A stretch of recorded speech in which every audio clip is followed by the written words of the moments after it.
todos, bienvenidos a Ayer te vi que subías. Esta noche estamos con un centrocampista que al final estuvo muchos años en el Racing. Ahora vamos a hablar un poquito de eso. Llegó en el año 96, se fue en 2005 y ahora está en Madrid y nos va a hablar un poquito también de su proyecto aquí en Madrid. Fernando Morán, buenas noches. Buenas noches. ¿Cómo va todo? Cuéntanos un poco, a los que te hemos perdido la pista, ¿a qué te dedicas ahora? Bueno, pues ahora me dedico al gimnasio de entrenamientos personales. Hemos montado un par de gimnasios aquí en Madrid y ya es algo que me gusta, ¿no? Es intentar ayudar a cualquier tipo de persona porque tenemos un gabinete, digamos, médico y, bueno, intentamos entrenar o mejorar la salud de cualquier patología. Uh-huh. ¿Al fútbol no tienes ningún tipo de vinculación al fútbol? ¿Haces entrenamientos pensados a Bueno, estoy entrenando con los veteranos del Madrid. Como yo empecé en las categorías inferiores, pues bueno, todas las semanas entrenamos al mediodía, bueno, antes del confinamiento, por supuesto, bueno, nos ayuda a mantener estar activos a nivel de fútbol y se hacen algunos partidos, ¿no? Luego, pues bueno, juego partidos con amigos, pero a nivel profesional no, porque bueno, he preferido mantenerme en Madrid, estar con la familia y ser entrenador, pero de personas, ¿no? Al final tienes también gente que, bueno, pues tiene unos proyectos o unos objetivos diferentes y prefería tirar por ese camino. Tú tuviste una carrera muy larga, al final casi 20 años jugando, ¿no? A nivel profesional. 20 Eh, años, sí. ¿te cuidabas mucho? ¿Hacías cosas? Me acuerdo que Giggs siempre contaba que él estiró mucho su carrera gracias al yoga. ¿Tú hacías algo? Bueno, yo ya hacía cosas de funcional o de pilates, ¿no? Que es un poco el método que hemos creado nosotros. Y sí que es cierto que yo soy una persona que tampoco me gustaba mucho salir, prefería tocar la batería o tocar la guitarra. Y eso te ayuda pues, a que, bueno, te vas cuidando. También hay que tener suerte porque no tuve tampoco unas lesiones muy grandes. Y bueno, siempre me gustó mucho entrenar, me gustó mucho el deporte y eso también me ayudó a poder alargar mucho la carrera. Uh-huh. Vamos, si quieres, a empezar por el principio, por ese invierno del 96, cuando llegas a Santander. Tú, bueno, eras canterano del Madrid y llegas siendo muy, muy chaval a Santander. ¿Cómo surge la posibilidad de ir al Racing y cómo lo vives tú? Pues nada, yo estaba estudiando, ya empezaba en INEF, de hecho estaba en una clase en INEF y vino el rector y dijo, Fernando Morán, tienes que salir un momento que te ha llamado tu padre, que tienes que salir. Yo estaba un poco asustado, ¿no? Salí y me llamó mi padre y me dice, oye, mira, que es que el Racing te quiere fichar. Estaba ahí con los libros, ¿no? Y que hay que decidirlo esta tarde. Entonces, bueno, pues hablamos con la familia. Yo sabía que ya Jorge Valdano no estaba en el Madrid, ya estaba Capello y con Capello tampoco tenía mucho feeling. Y claro, lo que me ofrecía el Racing eran 5 años, estar en primera división y no lo dudé. Hice la maleta ahí en 2 o 3 horas y aterricé en Cantabria. Pero hubo un momento en el cual tú dices, joder, si me voy a este equipo, no voy a jugar en el Real Madrid, que supongo que sería tu sueño de chaval, ¿no? Sí, siempre tienes el sueño de siempre, de jugar en el Real Madrid, pero bueno, entiendes digamos, cuando estaba Jorge Valdano había opciones, porque pude jugar algunos partidos con el primer equipo, pero luego la llegada de Capello era diferente, era un juego que no me beneficiaba. Entonces, yo sabía que era difícil llegar al primer equipo con ese entrenador y me ofrecía al Racing Santander la posibilidad de jugar en primera división en un equipo mítico, ¿no? Bueno, pues vivido, ¿no? Y no lo dudé, la verdad. Y no me arrepiento porque al final pues, estuve 8 años en Cantabria y ha sido el equipo, llegué a ser capitán incluso. Y para mí han sido luego viendo la retrospectiva, creo que han sido mis mejores momentos de futbolista. Uh-huh. Bueno, pues vamos a hablar un poco de eso, ¿no? De cuando tú llegas a Santander, creo que llegas cedido, además, bueno, llega cedido contigo Dejan Petkovic, que se suponía que era fichaje estrella prometedor del Madrid, tú llegas un poco de tapado y él fracasa y tú luego te quedas muchos años, ¿no? Él está seis meses en Cantabria y tú te quedas muchos años al final. Sí, bueno, yo en principio llegué muy fuerte, luego con Marcos Alonso pues bueno, al menos no llegamos a congeniar del todo, bueno, por diferentes motivos y fui luego, salí cedido un año y medio y luego ya sí que volví y ya pude estar esos 7 años ininterrumpidos, ¿no? Y bueno, sí, era un paquete en el que estábamos Petro y yo, y al final, pues bueno, tuve suerte, ¿no? De estar muchos años y disfrutarlo porque bueno, pues tareas he hecho toda mi vida y en Qatar. Sí. Te iba a preguntar por esa primera temporada, porque es verdad que cuando tú llegas, el Racing es el equipo revelación de la primera división, están coqueteando un poco con puestos europeos, invierno del 96. Marcos es un poco el entrenador de moda, además un entrenador muy joven en aquel momento, y llegas tú, y es verdad que los números lo que dicen es que él te da mucha bola, ¿no? Es verdad que no siempre Sí, es titular, pero juegas, creo que es algo así como 20 partidos o algo así. sí, sí, jugué bien y creo que hice un buen rendimiento. Yo creo que jugué bastante bien y para ser digamos, mi primer año en primera división, pues creo que lo hice bien. O sea que en pretemporada ya parece que cambió un poco de opinión o no acabó de gustar mi forma de jugar o bueno, no congeniamos al final. Y pues desde verano hasta diciembre pues jugué solo un partido. Entonces, claro, yo tenía esa necesidad de jugar porque yo era muy joven y tampoco, bueno, en un entrenamiento pues Marcos Alonso pues como que ya veía cosas que te das cuenta que tienes que buscar otras alternativas, ¿no? Bueno, me ofrecieron esa posibilidad de ir a Numancia y a Orense, bueno, pues ahí me hice también un jugador ya en segunda división, pero pude volver mucho más hombre y mucho más fuerte. Te iba a decir que tú en esa segunda temporada, 97-98, sales cedido a Numancia. Sí. Y ahí sí que juegas con bastante asiduidad, está el equipo en segunda división, juegas bastante. Mientras tanto, a Marcos a mitad de temporada lo echan, ¿no? Y ponen Sí. a Josu de entrenador. Ahí se te ponen las orejas para arriba y dices, hostia, a lo mejor tengo una oportunidad aquí. Sí, yo ese verano hablé con él además y bueno, pues él me comentó que el club, bueno, que en un principio podía volver, pero que era probable que a lo mejor pudiera estar un año más, ¿no? La verdad es que Nando Yosu siempre ha sido una persona súper sincera y un tipo bueno, yo siempre le he admirado, ¿no? Y en todas las facetas que he estado en toda mi carrera deportiva siempre ha estado él cerca, ¿no? Siempre le he tenido de entrenador, de segundo entrenador, en esa época que estaba un poco de gestor. Cuando Nando me dijo, mira, Fer, vete otro año, tenemos varias opciones de equipos que te quieren, cúrratelo y en un año vuelves y eso es lo que me dijo él. Y no lo dudé, digo, porque estaba la opción de quedarme en la pretemporada y bueno, había que valorar si al final podía jugar o no. Tenía estas opciones y como Nando yo me conocía y él sí que confiaba mucho en mí, porque siempre cuando cogió el equipo en los siguientes años, siempre me dio toda su confianza, ¿no? Y eso, tomé esa decisión, tenía tan solo 21 años, que ahora realmente lo piensas y era muy joven y me vino muy bien. La verdad es que ese año pude curtirme más, sabía que iba a jugar y de hecho jugué 42 partidos en el Orense y eso es un bagaje que seguramente en el Racing a lo mejor no hubiera tenido, o sí, pero creo que la decisión fue muy buena y de un tipo como Nando Yosu, que es un tío, era un tío veterano y que me conocía y que le gustaba, ¿no? Porque yo sé que él siempre, pues cuando fue entrenador siempre me sacó.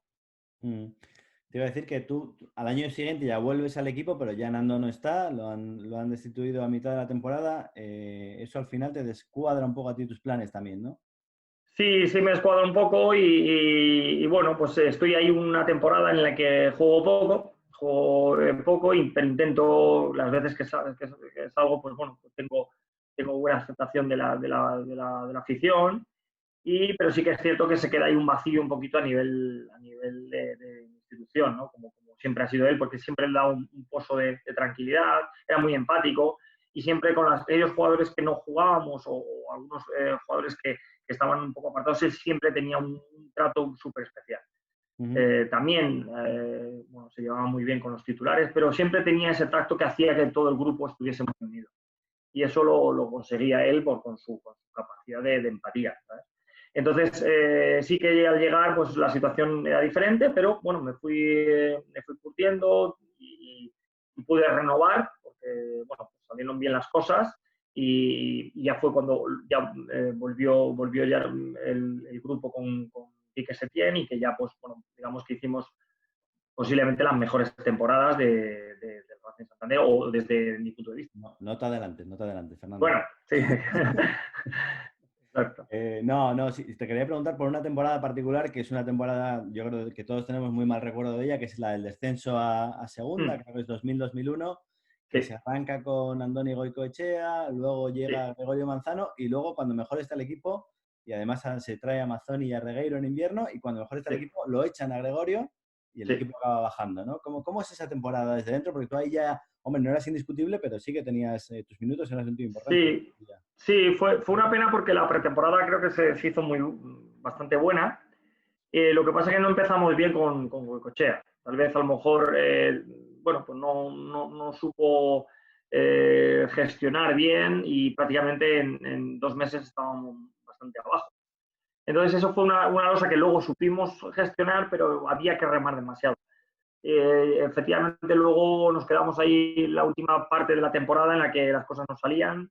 Nos faltaba un poquito de posibilidad de gol, porque no jugábamos bien, pero al final cuando no tenías grandes goleadores como luego pues tuvimos con Nitis, con Salva, ¿no? Hacía bueno, pues el equipo al final pues, no tuvo la suerte de mantenerse. Mm. Y en aquel momento, cuando se baja a segunda, ¿cuál es el planteamiento que se hace desde el club? ¿Qué le pasa a un futbolista cuando se baja de categoría? ¿Os piden, como en los ERTEs ahora, ¿no? Que os bajéis el Sí. salario o te surge la posibilidad de quedarte en primera? ¿Cómo lo vives tú eso? Sí, bueno, yo quería seguir y no, tampoco lo dudé mucho. La idea era un equipo además que se estaba formando muy bueno para segunda división, con Bodipo, con Javi Guerrero, con jugadores muy buenos y creo que era un reto muy bonito el poder devolver al club como así fue, ¿no? Creo que fue un inicio también complicado, que aunque el equipo le costó gestionar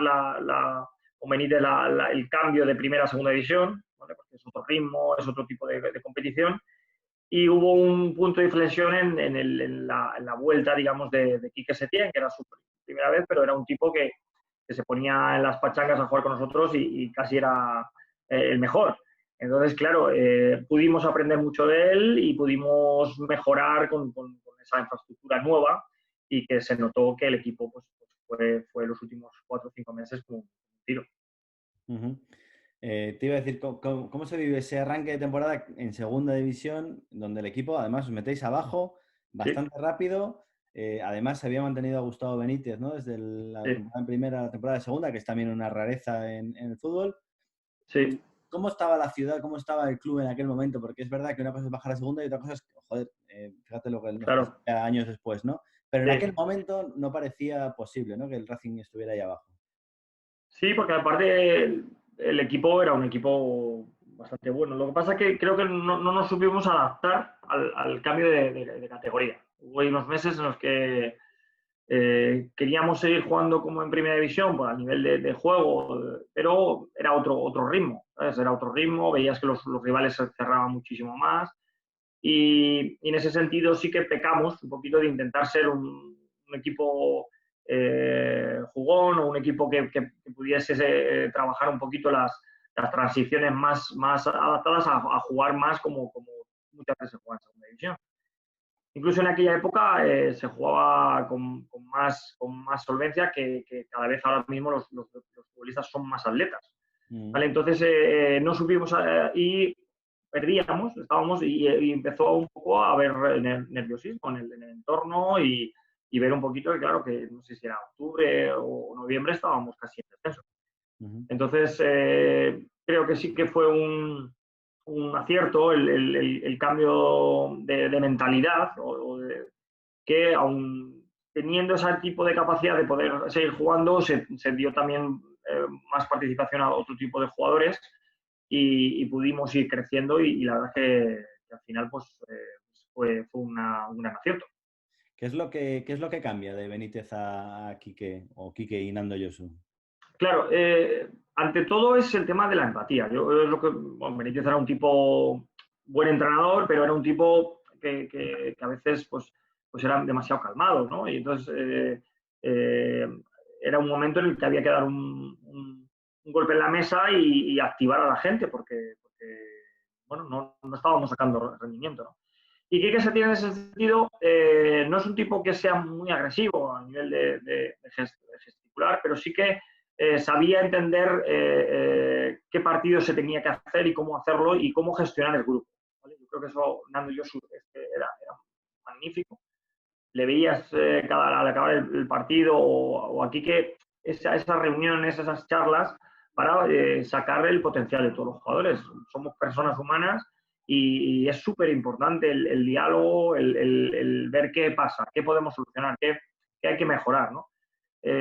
Bueno, como ejemplo, yo en épocas anteriores con Marcos Alonso, incluso yo me quise matricular en INEF en Vitoria para poder seguir estudiando y él pues, me dijo que no podía seguir estudiando, ¿no? En cambio, Quique Setién, Nando Yosu me decían que tenía que seguir formándome. Entonces, es un poco ver la perspectiva de las personalidades. Al final, tú puedes ser un entrenador y tú vas a decir, aquí hay que entrenar solo, o una persona que gestione cenas. Nando Yosu cenábamos muchas veces con él y con jugadores y hablábamos y eso une mucho al equipo. O sea, el hecho de crear una empatía general creo que al final da los frutos que da. Entonces, en ese sentido, Benítez era muy buen entrenador, pero había como algo de hermetismo ahí. Era difícil relacionarte con el cuerpo técnico, mientras que con Nando Yosu pues podías estar en el vestuario hablando con él horas. Nos decía José Moratón el otro día que ese Quique Setién de segunda división con el Racing no es el Quique Setién del Barça del tiki-taka, que era otro fútbol, ¿no? ¿Cómo Sí, recuerdas tú ese entrenador? pues sí, o sea, Quique Setién, de hecho, creo que fue la primera toma de contacto como entrenador. No recuerdo bien si fue el primer año o no. Entonces, claro, encontrarse con un equipo en segunda división, un equipo formado, pero yo creo que él gestionó cómo jugaba él. Los lunes, cuando jugaba las pachangas, que era un tipo que tenía esa capacidad de salir a la vuelta, había banda, y se incorporaba, le tiraban y pegaba un remate de cabeza que era... Tío, si es que podría jugar, ¿sabes? Entonces, creo que gestionó que el equipo jugase como él jugaba, ¿vale? Y él no jugaba, pues yo le veía de pequeño, ¿no? Con el tema de los cromos y todo. Él era un jugador muy llegador y muy rematador. El tema del tiki-taka lo ha ido gestionando, pues también en Galicia o en otros equipos donde ha visto que él quiere jugar así. Pero cuando llegó él jugaba como entrenaba. Decía, chicos, rápido, hay que tocar rápido, abrir la banda e incorporaros y a rematar. Y entonces, claro, el equipo jugaba de esta manera. Supongo que le ha ido gestionando y viendo que le ha gustado otro tipo de juego, ¿no? Pero era una maravilla. Yo, la verdad es que fue un entrenador que en ciertos momentos a lo mejor me cambiaba o no jugaba todos los partidos, pero jugué mucho, pero aprendí mucho de Quique Setién y es un tipo que con su sinceridad y con su educación, porque para mí es muy importante cuando convives con un entrenador que sean personas educadas, porque si tú eres educado con ellos, al final pasas más horas con tu entrenador que casi con tu familia. Uh-huh. Y esa temporada en segunda, que es verdad que en la segunda vuelta, sobre todo, el equipo va como un tiro, y hay un partido que voy a intentar, a ver si te acuerdas, que se encasa con el Recre y os meten 5. Nos meten 5. Sí. Y ahí de pronto nos quedamos todos, digo todos, afición incluida, nos quedamos todos helados, ¿no? Pensando que, hostia, se nos escapa el ascenso. Aparte, me parece, no sé si fue televisado por Canal Plus por la mañana, me parece. Sí.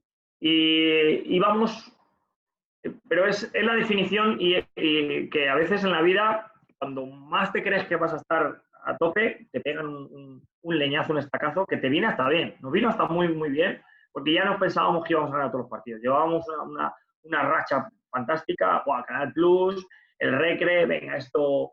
Fue un partido engañoso porque con 0-1 así tuvimos varias ocasiones y luego ya la ansiedad de intentar remontarnos hizo que dejáramos huecos atrás. Pero sí que nos vino muy bien. Eso fue un punto de inflexión en el que decir, ojo, somos muy buenos, llevamos esto, pero como no estemos atentos, como nos creamos más de lo que somos, nos te meten 5, ¿vale? Y más televisado, fue un día que fueron 3 puntos perdidos, pero al final creo que fueron muy beneficioso para partidos siguientes. Ujú. Que luego más tarde tuvimos con Leganés, que también un partido que luego ganamos 1-4, me parece, que ya cogimos una dinámica también súper positiva, sabiendo que teníamos que ser súper bloque y que no te podías despistar. Ujú. Al final se consigue el ascenso y cuando ya en primera, Quique deja el banquillo, se va a la dirección deportiva, las cosas cambian. ¿Cómo vives tú esa primera temporada en primera, que es muy particular por lo que pasa a mitad de temporada? Ahora hablaremos un poquito de ello. Sí. Bueno, yo la verdad es que bien, volvemos a Primera División y para mí es un punto muy positivo. Empiezo ya a ser capitán y me voy encontrando pues, muy identificado con el club, con la gestión, y que sí que es cierto que durante la temporada pues hay un cambio de gestión que... Vamos a recordarlo, arrancáis con Manolo Preciado de entrenador. Sí, sí. Yo con Manolo he Preciado pues también... tal vez no tuve tanto feeling con él. Era un tipo que era encantador, pero yo no jugaba mucho con Manolo Preciado. Yo no era un jugador que a lo mejor le gustase mucho. Luego sí que años después sí que me quiso para otros equipos, pero en ese momento él contaba con otra persona, ¿vale? Y la pena es la infraestructura que se creó. Yo creo que Quique Setién tenía que haber sido como entrenador. No tenía que haber dejado, a mi modo de ver, porque lo había hecho también, pero demuestra la categoría de Quique Setién. Yo soy Quique Setién, subo al equipo de Primera División y digo, no, ahora me voy a poner de secretario técnico, voy a traer a la gente de Cantabria y me quito las flores yo. Eso a nivel futbolístico, pocas veces vamos a ver que un entrenador quiera ayudar al club desde su gestión, porque siempre ha sido un tipo y me consta, que nunca hizo comisiones, siempre fue muy, muy legal, Quique Setién. Y creo que qué pena que no hubiera estado esa persona durante muchos años en Qatar. Ahora mismo el Racing estaría en UEFA segundo. Si hubiéramos creado, digamos, una infraestructura seria, ¿no? O sea, como pasa en Inglaterra, ¿no? Que hay una persona, un secretario técnico, con un entrenador que están años y que se llevan bien, ¿vale? Y que esa gestión de fichajes, pues no hay intermediarios en exceso, etcétera, etcétera.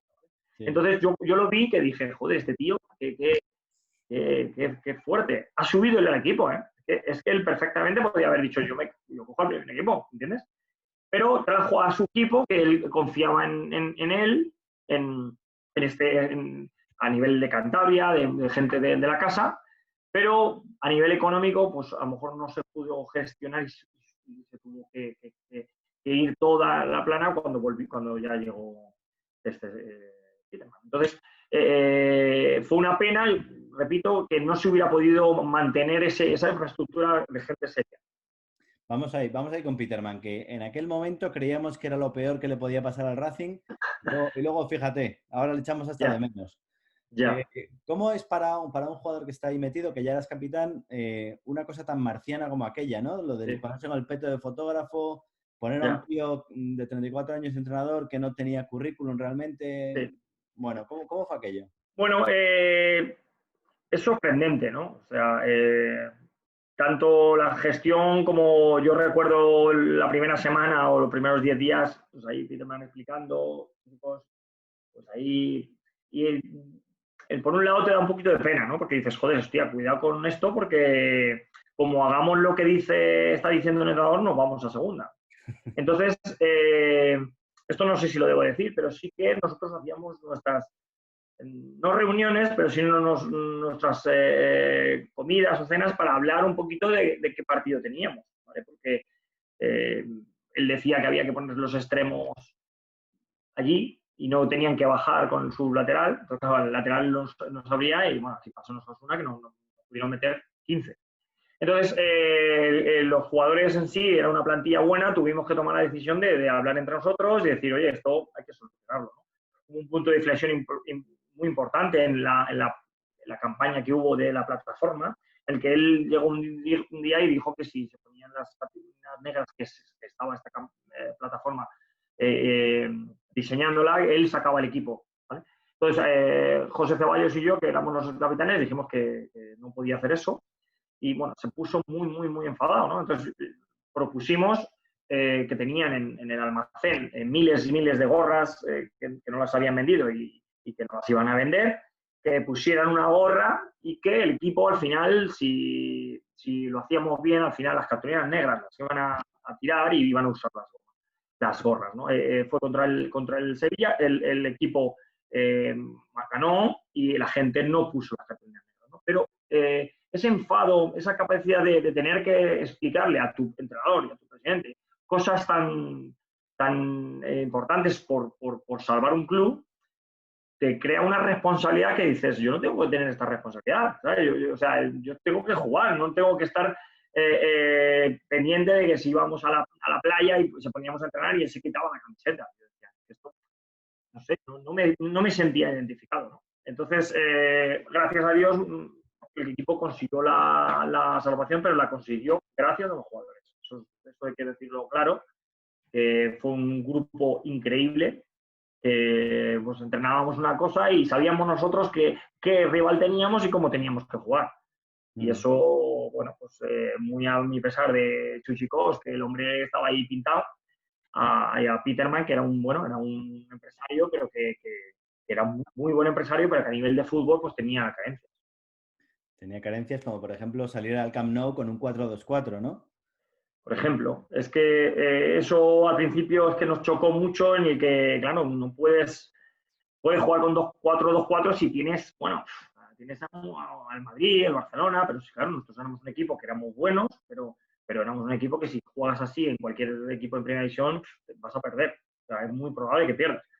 Entonces, este tipo de cosas, pues bueno, pues él venía de ser entrenador de atletismo y nos hacía entrenamientos que se ponía ahí un poco cosas raras, ¿no? Le veías en el interview desnudo.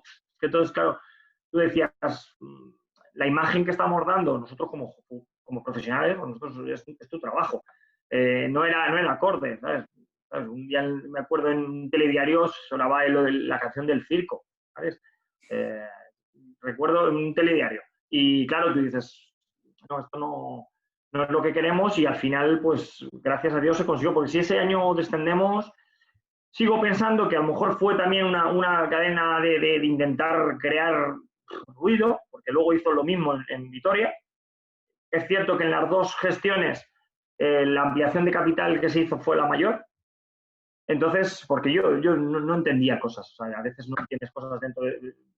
Bueno, pues hizo una ampliación, gracias a Dios que la masa social se volcó y se pudieron ayudar a esta gestión, ¿no? Pero luego si no se hacen bien los fichajes y luego, pues lo que siempre hablamos, si no hay gente honrada, pues los clubes al final pues salen perjudicados y tienen una deuda o tienen un tiempo en el que luego para volver a ascender es muy complicado. Me ha pasado con el Hércules de Alicante igual, que es cíclico y es muy complicado. Entonces, ojalá haya más Quique Setienes, más Nando Josus, que son gente que si les dieran la posibilidad de mantener un club, pues estaría un club de este tipo, con esta solera, con esta afición, tendría que estar, bueno, y estará. Sí. Te iba a preguntar, Fernando, tú que has coincidido con, yo te diría, las grandes leyendas del fútbol cántabro, desde luego de los últimos 30 años, allí en el club, con Nando, con Quique, con Manolo, con José Ceballos, con Pedro Monitis, etcétera. ¿Cómo lo vives como madrileño, quiero decir? Porque es verdad que te tocó una época que yo creo que en Santander tenemos muy idealizada, donde es verdad que había mucho cántabro en el equipo, ¿no? Te sientes... Y también es verdad que los cántabros, respecto a los madrileños, pues somos de otra manera, ¿no? Somos un poquito más cerrados, a lo mejor. ¿Cómo lo vives? ¿Te adaptaste bien a la ciudad, al estilo de vida, a la forma de ser de la gente, a la lluvia?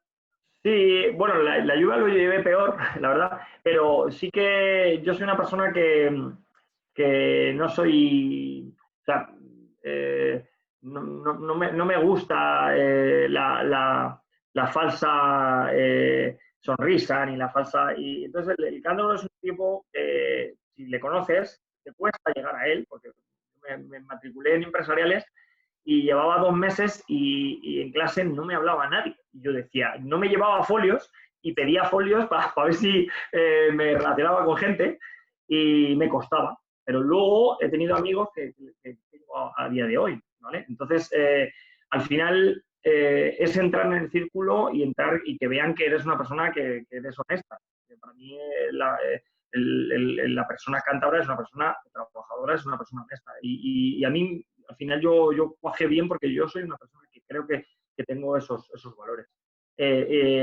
Claro, es muy entendible que tienen que jugar jugadores de la cantera, porque es el futuro, es el proyecto. De hecho, ahora, si no hay una buena cantera, es muy difícil progresar. Entonces, a nivel de ventas, Gonzalo Colsa, Munitis han sido un valor súper importante en el club, ¿vale? Entonces, eso es algo que tiene que estar sí o sí. Si luego encima son jugadores que son encantadores y son gente, José Ceballos se quedaba con 30 y muchos años, decía, tirarme al acabar, ¿queréis tirarme para de tiros? Y los otros porteros ya estaban en su casa. Eso es, ¿por qué José Ceballos? ¿Por qué es cántabro? Bueno, pues a lo mejor por las dos cosas. Pero Munitis, nosotros nos salvamos un año en Primera División, llegamos ahí con pelucas, porque habíamos... Y Munitis estaba entrenando como si nos estuviéramos jugando en la liga, ¿sabes? Digo, Munitis, tranquilo, relájate. Y el tío, ¿qué es? ¿Por qué es cántabro o por qué es Munitis? O sea, que al final, Colsa, igual, tipo, que donde ha ido... Entonces, esa filosofía creo que es muy y que se traslada luego a los entrenadores. Manolo Preciado, un tipo que era a tope, entrenador, muy buena relación con los jugadores, a veces excesiva, eso sí, pero de estar pues, con ellos, y eso al final hace una piña y hace un club que es súper importante. Entonces, Pablo Casal, Moratón, había jugadores que eran muy solventes y que al final son una parte muy importante del club. Te iba a decir, ¿dónde está esa línea? Has dicho ahora, Manolo Preciado, que a veces era demasiado cercano a los jugadores. ¿Dónde está esa línea entre el entrenador y el colega Sí. con el que te vas a tomar cañas? Pues esa línea es, para mí, la de Nando Yosu. Yo te digo esto porque sí que a veces, pues, claro, yo ya conocía a mucha gente en Cantabria, entonces me decía, joder, pues he visto a Manolo Preciado a las 4 de la mañana con unos jugadores. Y yo decía, joder, yo estoy aquí en casa, macho, tomándome la pasta y dices, joder, pues como a mí no me gustaba salir, pues yo tenía menos opciones, porque al final pues se hacen vínculos y ese tipo de cosas, pues yo creo que hay que cuidarlas más. Cuando hay entrenadores que a lo mejor pasan esa línea, pues hay algunos jugadores que no juegan y a lo mejor se quedan un poquito ahí como diciendo, joder, qué pena, porque en cambio Nando Yosu tenía una relación con jugadores, pero luego él si veía que un jugador tenía que sacar y a lo mejor era un tipo que no cenaba con él o no, te sacaba. Entonces, él era súper objetivo para eso. Entonces, yo creo que ahí la línea es Nando Yosu. Nando Yosu, él podía cenar o podía salir a tomar algo con algún jugador, pero si luego el domingo veía que fulanito era un tío que aunque estuviese todo el día con su familia, merecía jugar, jugaba antes que cualquier otro, ¿me entiendes? Entonces creo que esa honestidad vuelve a quedar plasmada en esa persona. ¿Tú qué tipo de vida llevas en Santander? Yo creo que lo único que sabemos de ti es que tocabas la batería, que nos parecía a todos una cosa Sí. muy loca para un futbolista, ¿no?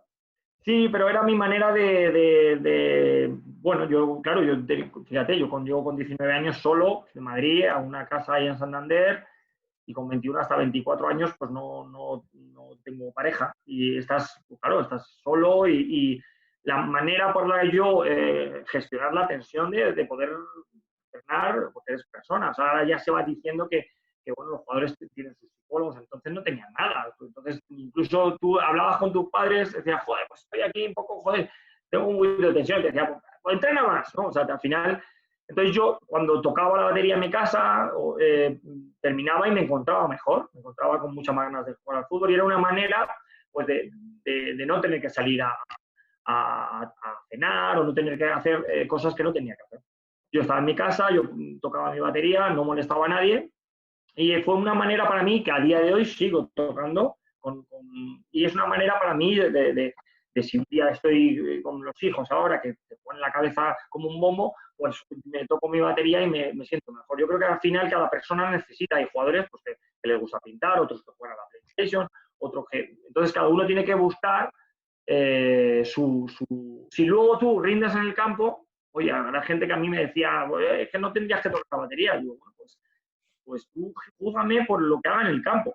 Luego, si yo, oye, me gusta pintar o me gusta pasear con mi mujer, pues al final cada uno tiene sus hobbies, ¿sabes?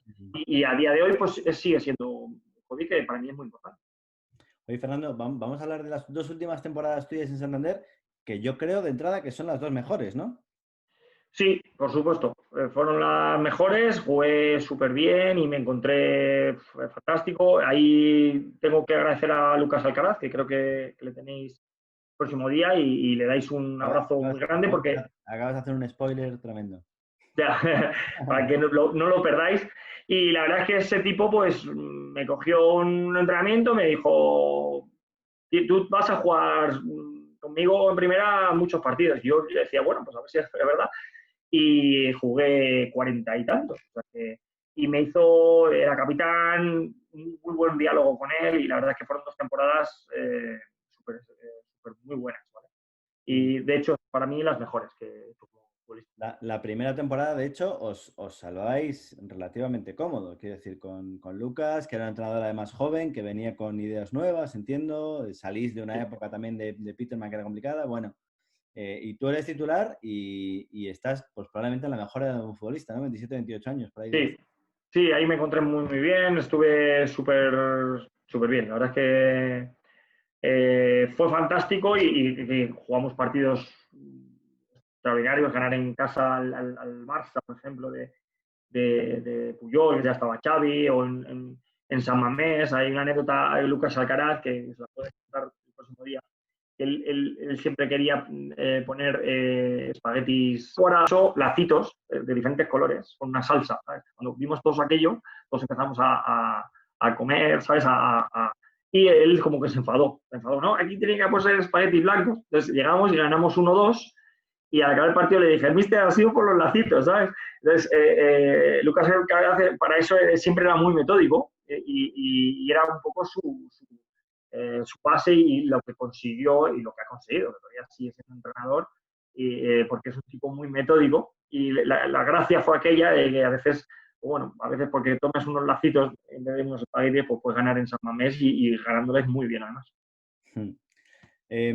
Esa última temporada de Lucas es verdad que ya no es igual que la primera, de hecho lo echan a mitad de temporada y vuelve Nando. ¿Tú cómo lo vives? Porque es un tío al que tenías mucho aprecio, que lo sustituye otro tío al que también tenías mucho aprecio. Sí, lo que pasa es que sí que Nando Yosu sacó al equipo por el diálogo, ¿no? Lucas Alcaraz fuimos perdiendo un poquito de confianza. Bueno, pues había a veces charlas que hablábamos del equipo contrario y ya el equipo un poco perdió un poquito la fe de poder ganar. En cambio, Nando Yosu era un tipo que llegaba y con ese diálogo te convencía.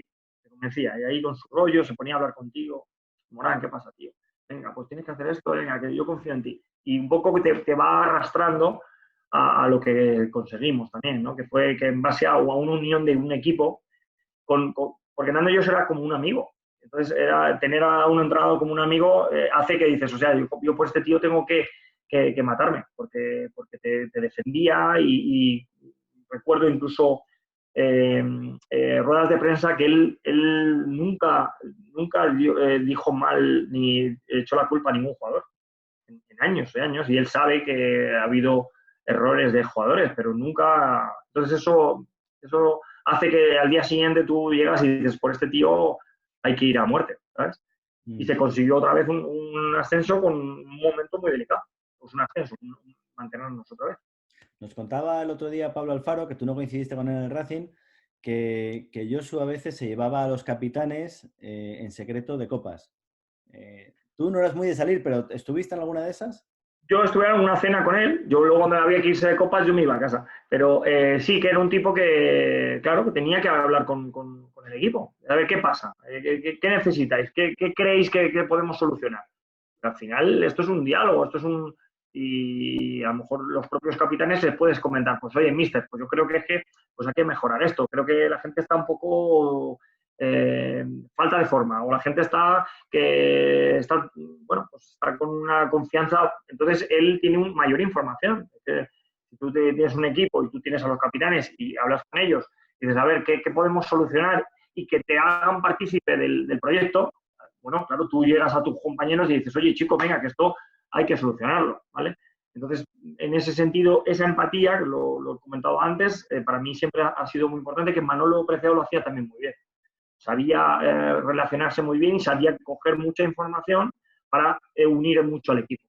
Eso es un valor que no es fácil tenerlo como un entrenador, porque hay que pues saber gestionar los egos, de que si hay un capitán que puedas tú hablar con él, que a lo mejor no va a jugar, ¿no? Pero que entienda que tiene que ayudar al equipo.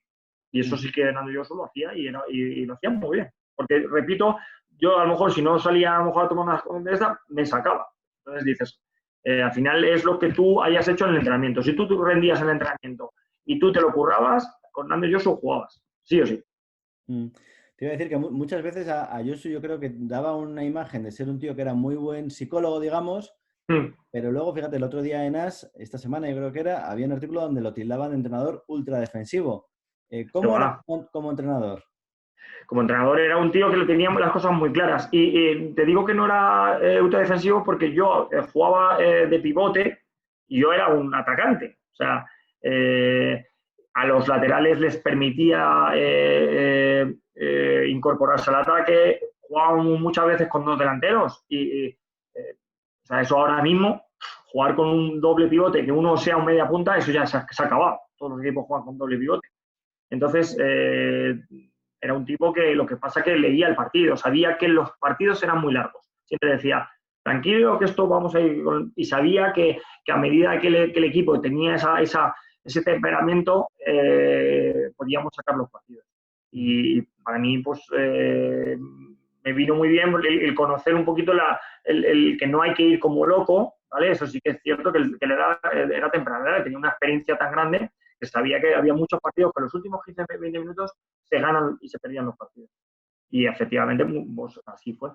Muchas veces el equipo sabía contenerse, sabía trabajarlo y al final pues podíamos llevarnos el rato al agua. De hecho, ahí os salva relativamente cómodo esa temporada, ¿no? Sí, totalmente. O sea, es que acabamos muy bien, acabamos con buenos números y con un ambiente de grupo muy bueno. Eso es, al final yo creo que es lo más bonito, es lo que te llevas al final, porque por supuesto para los espectadores el estar en el equipo, pero tú cuando piensas en ese grupo, piensas en algo que fue maravilloso y que hizo muchísima piña gracias al.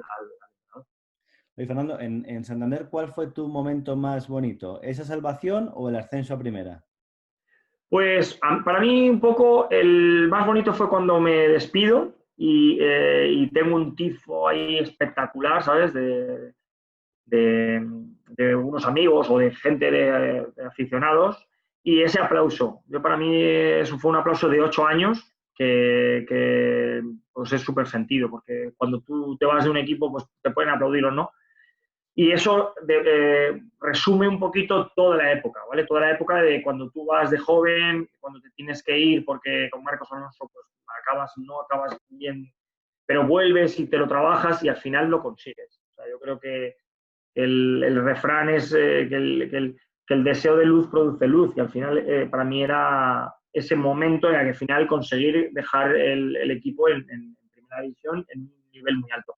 Y el otro día hablándolo con varios compañeros sí que lo hablábamos que incluso en la época de que estaba Walter, que muchas veces nos criticaba mucho, decíamos, qué pena que no se valoró más toda esa época.